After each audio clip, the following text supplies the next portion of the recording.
Zombie Apocalypse.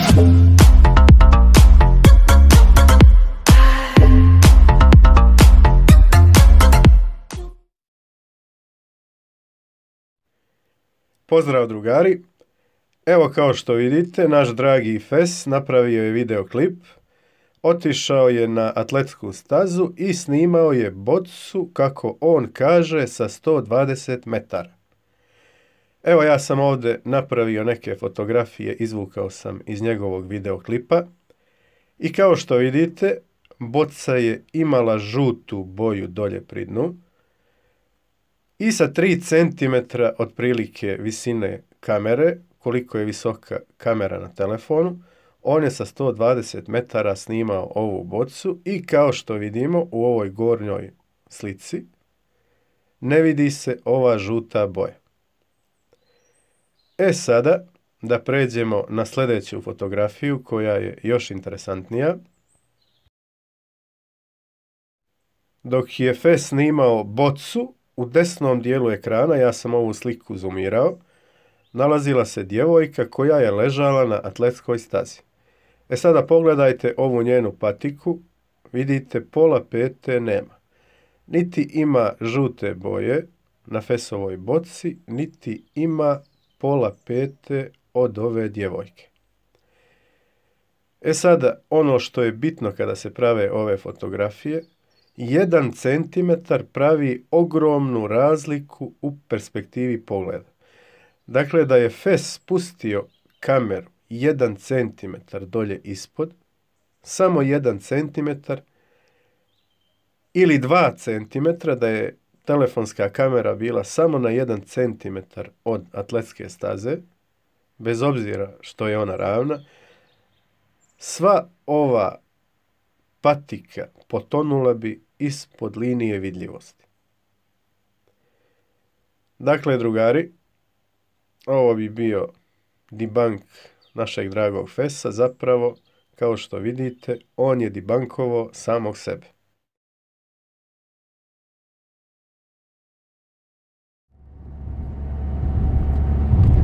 Evo, kao što vidite, krenuo sam prema Skadarskom jezeru. Tamo ću da izvršim jedan eksperiment. Vi znate otprilike o čemu se radi. Dakle, idemo na jedno od najvećih jezera u jednoj od najmanjih država. Što bi značilo da,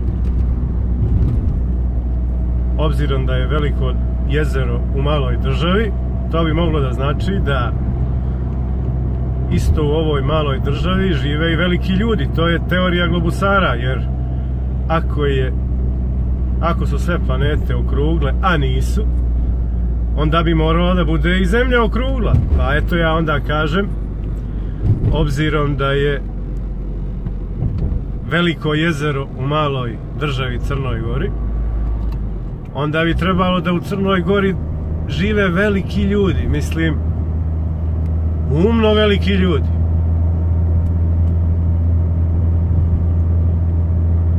Tu sam na nekih 1 kilometar od jezera. Uskoro ću da izađem i da uradim taj famozni eksperiment, moj dragi Fes i Ivo koji je spustio telefonsku kameru na kamen, a kamen je bio iznad vode. Neki 2-3 cm je bio kamen iznad vode i plus 3-4 cm kamera od telefona. I Ivo, ja se slažem sa tobom, možeš da vidiš one bove što si usnimio, definitivno 700-800 metara, a da nema nikakvog pada. Isto kao što je Fes snimao svoju bocu koja je potonula 2-3 cm na nekih, po meni 60-70 metara, a ne 120 kako je on to rekao. Ali mi ćemo sada da uradimo eksperiment. Ja sam ponio jedan limun, jednu jabuku, to ću da bacim nekih, koliko ja budem imao snage da bacim, možda nekih 50-60 metara, možda malo više. I zatim ću staviti telefonsku kameru što niže bude mogao. Dakle, možda nekih 1 centimetar. 1 centimetar od vode. Pa ćemo da vidimo da li će se limun i jabuka vidjeti. A možda u daljini i nađem neki čamac. Pa ćemo vidjeti šta će moći, a šta neće moći da se vidi. Naravno, ponio sam i moj mobilni teleskop. Njega ću koristiti za ovaj eksperiment. Nije tako dobar, naravno, kao P900,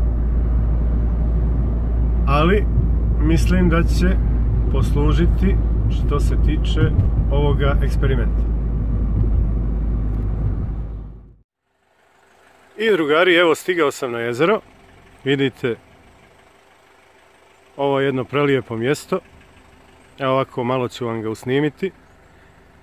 Kao što vidite, voda je idealno mirna za moj eksperiment koji ću uskoro da obavim. Gore imamo jedan predivan zalazak sunca. Za divno čudo, sunce ovoga puta nije ispred oblaka, mada često zna da bude. Nije ispod ovih prvih, ali jeste verovatno ispred onih drugih, ali to nismo u mogućnosti da vidim. Dobro. Evo ovako izgleda jedan dio Skadarskog jezera. Sada ću da se spustim ovako ovdje. Vidite. I odatle ću da pokušam da uhvatim gore čamce i bove i da vidim kako će se oni vidjeti sa 3-4 cm visine, jer sam već to dolje pregledao.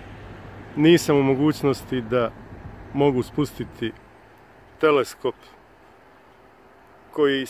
koji ću okačiti na telefon. Nisam znači u mogućnosti da ga spustim, to jest da ga dignem samo 1 cm od vode. Ali zato ću moći da uhvatim ove bove koje su udaljene nekih 400 metara od mene. Pa ćemo da vidimo da li će one biti u liniji vidljivosti, to jest koliko će biti ispod linije vidljivosti. I kao što vidite, nekih 300 metara od mene nalazi se čamac i pored njega nalazi se, desno od njega je jedna bova. Sada ću ja da vidim, da spustim kameru, znači neće biti na 1 cm, bit će na nekih 3-4 cm od zemlje.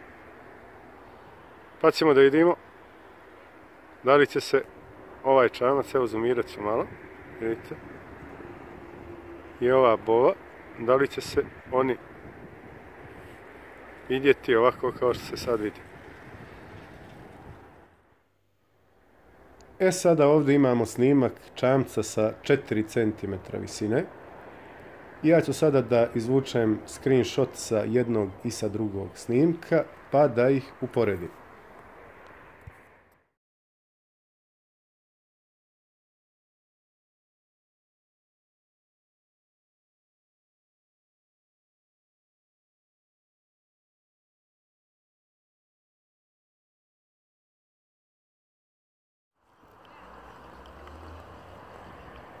Dakle, vidite ovaj čamac sada kako se vidi.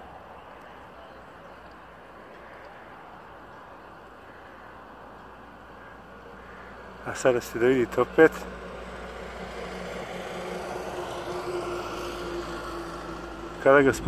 Kada spustim kameru skroz dalje.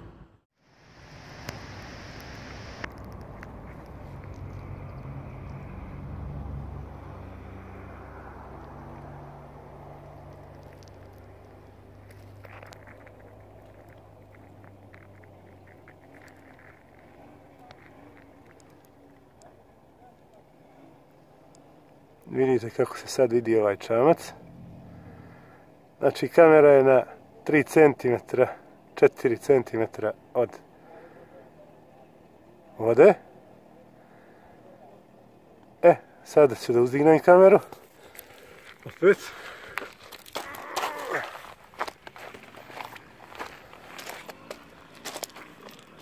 Da vidite razliku. Gledajte koliko je sada deblji ovaj donji dio. Vidite. Dobro. Sada ću da pokušam da nađem nešto još udaljenije.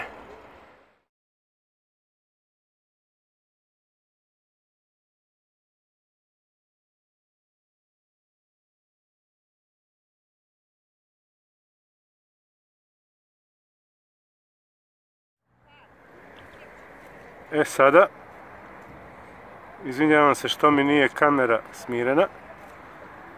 Ovdje vidimo jednu crnu boju, narandžastu boju i vidimo dolje pri dnu crnu boju. Dakle, ovo je sa visine od nekih pola metra snimano. Sada ću da spustim ponovo telefon na 3 cm od vode. Pa ćemo da vidimo da li će se ovo crno dolje pri dnu vidjeti.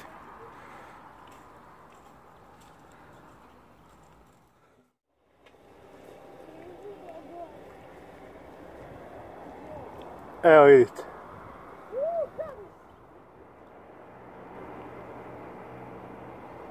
Evo je.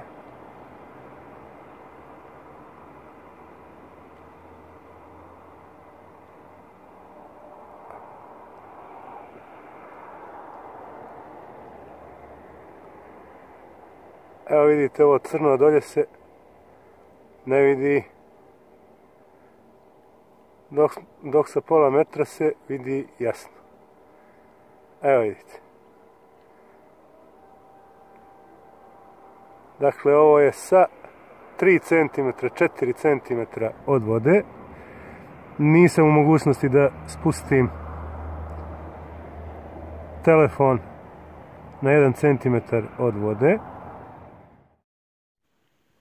Sada ovdje imamo screenshotove sa ovog videoklipa. Vidite, ovo je snimano sa 350 metara udaljenosti. Sa 50 cm visine je gornja fotografija, donja je sa 4 cm visine i ovo je razlog zašto brodovi nestaju ispod horizonta.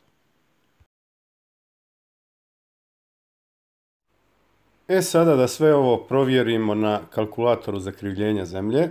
Vidite, gore sam stavio visina pogleda 4 cm, udaljenost 500 metara, to jest pola kilometra, i vidimo dolje na dnu da ništa ne bi trebalo da bude skriveno ispod linije horizonta. Ali ipak mi vidimo da jeste. I to bi bilo to, drugari. Hvala vam na pažnji, do sljedećeg videoklipa. Any ideas, Barbarian?